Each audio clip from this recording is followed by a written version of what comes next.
नमस्कार ओडिशावासी जय जगन्नाथ। मु आज आपन को स्वागत करुछि मोर एक छोट न्यू मिनी ब्लॉग रे।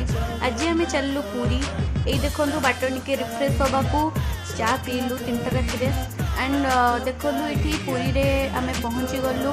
एटा होची मालती पाटपुर आउ एटा होची जगन्नाथ धाम। तापरे एटा देखंतु हमर 18 नळा आउ एबे बड़दाण्ड रे श्रीमंदिर रो दृश्य देखंतु। एटा होची बलियांकर रथ बलभद्र जी की बड़ भाई जगन्नाथंकर आउ ये होची माँ सुभद्रांकर रथ। माँ सुभद्रा को ये दर्शन करंतु आउ आपर श्रीमंदिर दृश्य देखंतु आउ एठी पूरी जगन्नाथ तथा जगन्नाथंकर रथ देखंतु आउ देखंतु वर्षा रे ओदा होई किपरि भक्त माने जय जगन्नाथ डाकरे सारा पूरी धाम